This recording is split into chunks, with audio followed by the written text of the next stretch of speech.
Good morning, students. I am Alok Shukla and going to teach you Ru at the ceremony.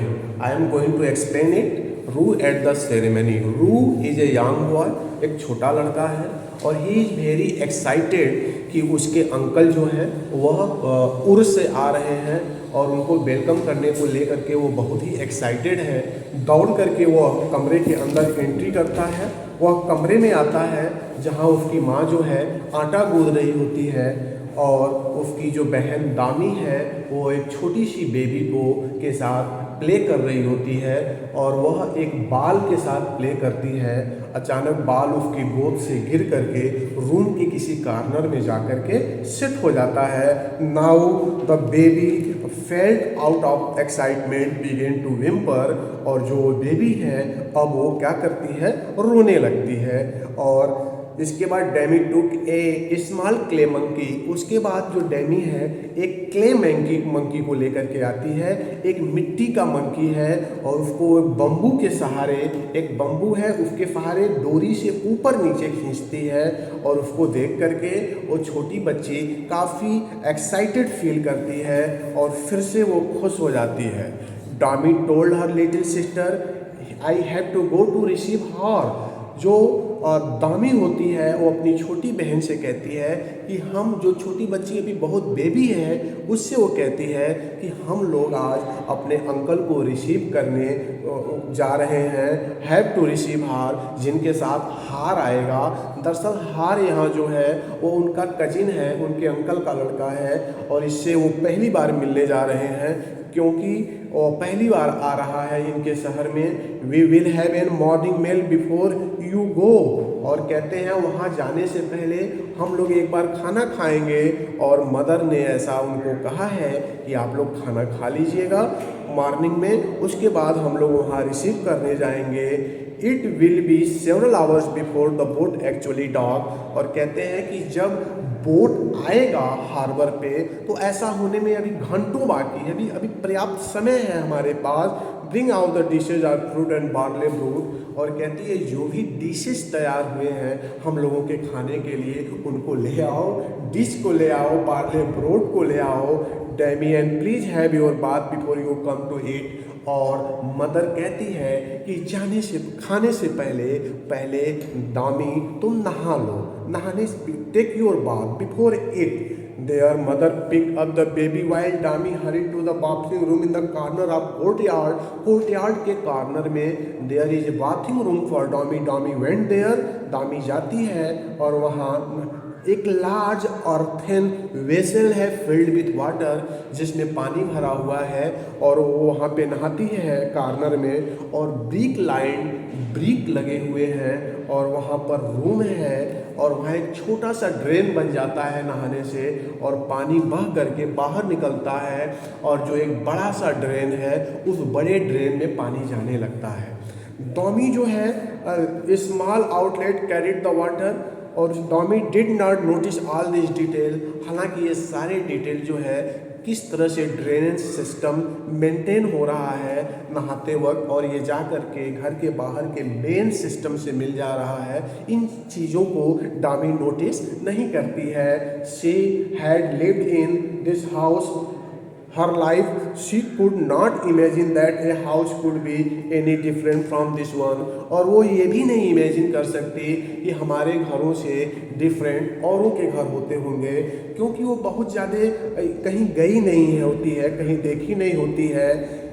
She had heard her father speak of the primitive villages, उसने सुना है कि उसके पिता जो हैं उसको बताते हैं जो प्रिमिटिव विलेज हैं, जो प्रिमिटिव पुराने समय में जो गांव हुआ करते थे। He had visited in the north on the trading journey, और नॉर्थ के कुछ विलेजों को, कुछ गाँव को उसने विजिट किया है। When he was on his trading journey, जब वो ट्रेड करते वक्त अपने पेरेंट्स के साथ गई होती है। But she had never been out of the city to live in the village where people ward in the river unthinkable, लेकिन वो कभी ऐसे गाँव में नहीं गई है जहाँ लोग क्या है नदियों में नहाया करते थे। डैमी जो है वो सोचती है उर के बारे में सोच रही है।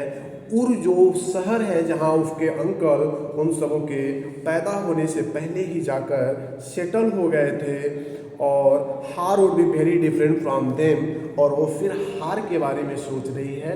हार जो है वह उसका कजिन है, उसके अंकल का सन है, और वो सोच रही है कि वो उनसे काफ़ी डिफरेंट होगा। उर ले क्रॉस द वाइट सी, जो समंदर है, समंदर से काफ़ी दूर जो है जाने पर उर शहर है, और कई दिन लगते हैं वहाँ जाने में, और काफ़ी खतरनाक यात्रा होती है। Her had never been to a city. हार की भी के बारे में बताया जाता है कि जो अंकल का लड़का है, जो इनका कजिन है, वो भी किसी बड़े शहर में अभी नहीं गया है, और because his father had settle before any of them where bar, क्योंकि चूँकि मोहनजोदड़ो उस समय एक बड़ा शहर हुआ करता था, लेकिन इनके अंकल जो हैं जा करके उर में इनके जन्म लेने से पहले ही सेटल हो गए थे। And when the wind and weather permitted, अब जब वहाँ की हवा और weather, wind and weather permitted, जब मौसम अनुकूल होता है तब ये जर्नी पे आते हैं, ट्रेड जर्नी पर आते हैं, और उसी के थ्रू ये आ रहे हैं, और अपने साथ ये ला रहे हैं beautiful jewellery and strings of elegants beads, बहुत सारी ज्वेलरी लेकर के आ रहे हैं, एलिगेंट बीड्स, बहुत सा कीमती कहते हैं मोती के दाने ला रहे हैं। There mother and for their mother, उनकी माँ के लिए, and all kinds of toys for them, और इन बच्चों के लिए वो ढेर सारे खिलौने भी ला रहे हैं, ढेर सारे टॉयज भी लेकर के आ रहे हैं। And then in turn send back, और इसके बदले में जो रू की फैमिली है, इन लोगों ने भी कॉटन क्लॉथ तैयार किया है आंट के लिए और अपने कजिन के लिए।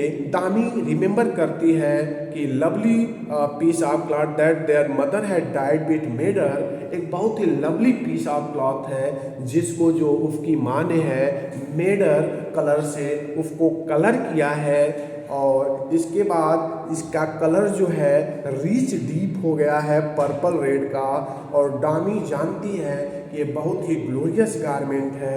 And sure enough when their uncle return he conveyed their aunt's greeting and gratitude, और वह इस बात को लेकर के श्योर है कि जब हमारे अंकल जाएंगे, जब हमारे अंकल वापस जाएंगे, तो ये हमारी आंटी को बहुत ही ग्रीटिंगफुल लगेगा, और वो काफ़ी ग्रेटिट्यूड फील करेंगी। When the mother set down for their morning meal, सुबह का समय है और पूरी फैमिली जो है मॉर्निंग मेल के लिए बैठी हुई है। रू सडनली रिमेंबर्ड समथिंग, रू कुछ याद करता है और उसका चेहरा ग्लू पेल, एकदम पीला पड़ जाता है। Father the head priest said, और वो फादर से कहता है कि द हेड प्रीस्ट ने मुझसे कहा था, क्या कहा था, I was to assist at the ceremony this afternoon, कि इस आफ्टरनून मुझे सेरेमनी में जाना है, जो वाटर बाथ सेरेमनी होती है। कहते हैं जो इंडस वैली सिविलाइजेशन थी, जो उसमें वाटर बाथ सेरेमनी थी, वो बहुत ही उसमें बहुत ज़्यादा डिवोशन की ज़रूरत थी, हार्ड वर्क की ज़रूरत थी, और पूरी एनर्जी को स्टोर करके एक सर्टेन पॉइंट पे लगाना होता था, ताकि पूरे डिवोशन के साथ काम किया जाए और गॉड को प्लीज किया जाए, और उनसे कुछ विश किया जाए कि वो आपकी विश को पूरी करें। तो इस तरह से वाटर बाथ सेरेमनी होनी है ओल्ड प्रिस्ट के ऑब्जर्वेशन में, और अचानक इसे याद आता है, और ओल्ड प्रिस्ट ने इससे कहा था कि आपको आफ्टरनून को जो वाटर बाथ सेरेमनी होगी उसमें आपको प्रेजेंट रहना है, और इसके लिए ये रिचुअल है, लेकिन यह वहाँ जाना नहीं चाहता है। हाउ विल यू मीट हार if I am at the great bath, वो कहता है कि मैं हार से कैसे मिलूँगा, मेरे अंकल का लड़का आ रहा है, मेरा कजिन आ रहा है, और अगर मैं वहाँ पे चला जाता हूँ ये जो वाटर बाथ सेरेमनी में, तो मैं अपने कजिन से कैसे मिलूँगा। तो इनके पेरेंट्स समझाते हैं कि it is a great honour to participate in the water ritual, are you fully prepared. तो ये तो बड़े सम्मान की बात है कि हम इस तरह के किसी भी आयोजन में शामिल हों, क्या तुम पूरी तरह से प्रिपेयर हो। As father I will go now and bath and change my cloth, फिर वो कहता है कि ठीक है, मैं तैयार हूँ, मैं जाऊँगा और मैं पूरी तरह से तैयार हूँ। रू had suddenly lost his appetite, अचानक उसकी भूख खत्म हो गई। Facing the strict eyes of the head priest, और उसे याद आने लगा कि जो हेड प्रीस्ट है कितना किस तरह से उसको देख रहे हैं। And following the rigidly laid out ritual that he had been taught, और वो सारी रिचुअल्स उसे याद आने लगते हैं जो जो वो हेड प्रीस्ट ने उसको सिखाया है।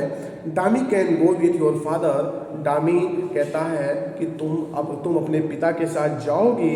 चिल्ड्रेन मदर से, उस बच्चे की माँ कहती है, जो छोटी बच्ची है उसकी माँ कहती है, and I will prepare things, और मैं उन लोगों के लिए चीज़ों को यहाँ तैयार करके रखूँगी।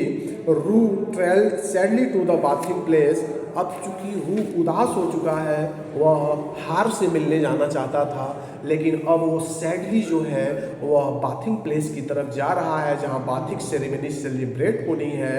ही made a bundle of spare set of cloth, वो ढेर स्पेयर सेट ऑफ क्लॉथ, कपड़ों का एक बंडल बनाता है। उसके बाद to change into after the water ritual, जिसे वह वाटर रिचुअल के बाद अपने कपड़ों को बदलना होता है, और बहुत ही डिजेक्टली, बहुत ही निराशापूर्ण तरीके से अपने रास्ते पे जाता है ग्रेट बाथ की तरह। On any other day it would have been an honour and pleasure to be, कहता है कोई दूसरा दिन रहता तो मुझे बड़ा अच्छा लगता और मैं बड़ा खुश रहता इसमें शामिल होकर के taking part in the ceremony, लेकिन आज चूँकि हार आ रहा है उर शहर से मेरे अंकल के साथ और मुझे उससे मिलने जाना है, इसलिए मिलके उसे अच्छा नहीं लग रहा है। But today all his thoughts were on the boat, पूरा दिमाग उसका जो है कंसंट्रेशन वो बोट के ऊपर है, और हार was coming and all the goods that, और ये सोचता है कि हार आ रहा है और उन सारे खिलौनों के बारे में, उन सारे सामानों के बारे में सोचता है जो उसके अंकल ले करके आ रहे हैं। Uncle would bring, oh he did not know how he would concentrate enough to remember, अब वो ये समझ नहीं पाता है कि जब उसका पूरा दिमाग बोट पर है, हार्बर पे है, हार पे है, तो ऐसे में वो अपने को वाटर सेरेमनी के लिए वाटर सेरेमनी में कंसंट्रेट कैसे करेगा। He too today and if he made a mistake, और कहता है कि अगर वहाँ कोई मिस्टेक हो जाती है, Ru shudder to even think of that he would have, तो जो रू है डर जाता है और डर करके कांपने लगता है, सोचता है कि वहाँ अगर मैं कोई मिस्टेक कर दिया तो क्या होगा। He would have to make sure he did his part correctly, क्योंकि वहाँ अपना पार्ट बहुत ही करेक्टली प्ले करना होता है और वहाँ कुछ स्ट्रिक्ट रूल्स एंड डिसिप्लिन होते हैं जिस पे बहुत ही कंसंट्रेट करने की ज़रूरत होती है। The head priest did not allow mistake, और जो हेड प्रीस्ट हैं वो स्ट्रिक्ट हैं और वह मिस्टेक को अलाउ नहीं होने देते। वो ये नहीं चाहते हैं कि काम करने वाला यहाँ किसी तरह की गलती करे, specially if you were among the older children, और कहते हैं जब आप बड़े बच्चों के बीच होते हैं तो उस समय आपको मिस्टेक करने की इजाज़त नहीं होती है। Entering the great bath Ru made his way to the residence of head priest, और जब वह ग्रेट बाथ में इंटर करता है तो वह residents of the head priest के रेसिडेंट्स की तरफ जाता है। He tried to strengthen his drooping shoulder, अपने झुके हुए कंधों से वह उनके सामने जाता है। But all his thought were on the path, वह उनकी तरफ बढ़ तो रहा है लेकिन उसका पूरा कंसंट्रेशन, पूरा दिमाग कहाँ है, वह हार पर है, बोट पर है। वो सोच रहा है किस तरह से बुलक कार्ट में उसके फैमिली के लोग सामान लेकर के आ रहे होंगे, अरेंज कर रहे हैं। So Ru are you ready, called a booming voice from behind the big neem tree in the courtyard. फिर कहता है कोर्टयार्ड में एक बिग नीम ट्री है जहाँ से एक बूमिंग वॉइस आती है और पूछती है कि रू, क्या तुम इस सेरेमनी के लिए तैयार हो। एक आवाज़ वो सुनता है और Ru look up with start and bowed low greed, और रू जो है इस आवाज़ को सुनता है और झुक जाता है, जब ग्राउंड पे झुक जाता है और अपने सर से ग्राउंड को टच करता है, और उसके बाद ऐसे murmur touching his head to the ground, और वो कहता है हाँ मैं तैयार हूँ, but your mind is clearly somewhere else. लेकिन हेड प्रीस्ट कहते हैं नहीं, तुम्हारा दिमाग कहीं और है, तुम कहीं और खोए हो। The old man said unjust his साल द स्माइल, अपने शरीर पर साल को एडजस्ट करते हुए गंभीरता से मुस्कुराते हुए जो ओल्ड प्रीस्ट हैं वो अपनी बात कहते हैं, is there news of boat frown, और कहते हैं क्या कोई खबर है। यानी जो ओल्ड प्रीस्ट हैं, जो हेड प्रीस्ट हैं, उनको सब मालूम है इसके बारे में। वो कहते हैं क्या पुरुष से कोई खबर आई है।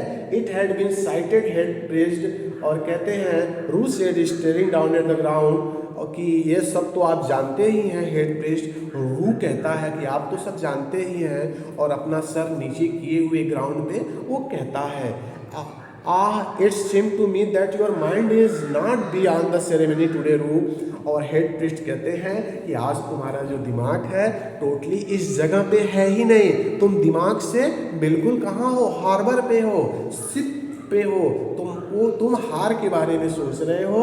No no head priest said stammered, वह बड़बड़ाते हुए कहता है नहीं मैं यही हूँ, मैं कहीं और नहीं हूँ। I am ready for the ritual, और मैं जो रिचुअल है उसके लिए बिल्कुल तैयार हूँ। And see here is my seal, और वो अपनी सील जो बना करके घर से ले आया है वो सील हेड प्रीस्ट को दिखाता है। He hold his specially designed seal, और अपनी स्पेशली डिजाइंड सील को दिखाता है। फिर जो है ग्रेव, बहुत ही ग्रेव होकर के, सीरियस होकर के जो है ये हेड प्रीस्ट उससे समझाते हैं कि मिस्टर रू you should mind that the ceremony needs all your attentions, आपके पूरे ध्यान की ज़रूरत होती है किसी भी सेरेमनी में, और पूरे इफोर्ट की ज़रूरत होती है। If it is to be done correctly, अगर आप इसको ठीक से करना चाहते हो तो, अगर आप ठीक से करना चाहते हो तो पूरे इफोर्ट की ज़रूरत होती है। The head priest said there was a smile in his wife if half your mind is at the harbour, head priest कहते हैं कि आपका आधा दिमाग तो हार्बर पे है। I don't think it will please the gods you may go, और कहता है मुझे नहीं लगता है कि इस तरह से आप गॉड को प्लीज कर पाओगे, क्योंकि आपका आधा ध्यान यहाँ है ही नहीं। Ru was so astonished that he forgot to keep his eyes downcast, वह इतना आश्चर्यचकित होता है कि वो अपनी नज़रों को नीचे झुकाना भूल जाता है। His head jerked out and he met the head priest amused eyes, उसका सर ऊपर उठता है और हेड प्रीस्ट की आंखों में वो देखता है, और हेड प्रीस्ट के आंखों में देख करके वह देख रहा है। Head priest he murmured and bowed again, और वह कुछ बड़बड़ाता है और फिर अपना सर झुका लेता है। You will attend the ritual on the next full moon, कहता है कि अगले फुल मून पर आपको इस रिचुअल पे ध्यान देना होगा, जो इस रिचुअल में तुम दोबारा पार्टिसिपेट कर सकते हो। नेक्स्ट जब फुल मून आएगा तो नेक्स्ट टाइम तुम इसमें पार्टिसिपेट कर लेना, ऐसा हेड प्रीस्ट कहते हैं। And said the and tell your father I accept to see him his brother tonight to hear of the voice, और कहते हैं कि अपने पिता से कहना कि मैं उनके और उनके भाई जो आया है पूर्व शहर से उसके बारे में और यात्रा के बारे में सुनना पसंद करूंगा, ऐसा उन्हें बता देना। यू मे गो नाउ, और प्रीस्ट कहते हैं कि अब तुम अपने घर जा सकते हो, यहाँ रुकने की ज़रूरत नहीं है क्योंकि तुम्हारा कंसंट्रेशन कहीं और है। Ru bowed once again and as soon as the head priest turn away, एक बार रू फिर झुकता है, और जो ही हेड प्रीस्ट घूमते हैं he ran all the way to the harbour, पूरी ताकत से दौड़ करके वह पहले हार्बर पे जाता है। पैंटिंग, एकदम हाँफते हुए, एकदम ब्रीथलेस, पैंटिंग एंड ब्रीथलेस, एकदम हाँफते हुए, एकदम सांस लेते हुए जोर से ही arrived at the boat was docking, और जो ही वो पहुंचता है देखता है कि अभी तो बोट आ रही है, डॉकिंग मने अभी वो आ करके रुक रही है हार्बर पे। ग्रीटिंग हार, वह हार को बधाई देता है जो उसका कजिन है। He shouted to a boy who stood looking eagerly across the rail, oh it was going to be a memorable day, और जो रेल चलती है उसको वो देखता है और वो कहता है कि हाँ यह मेरे लिए बहुत ही मेमोरेबल डे है।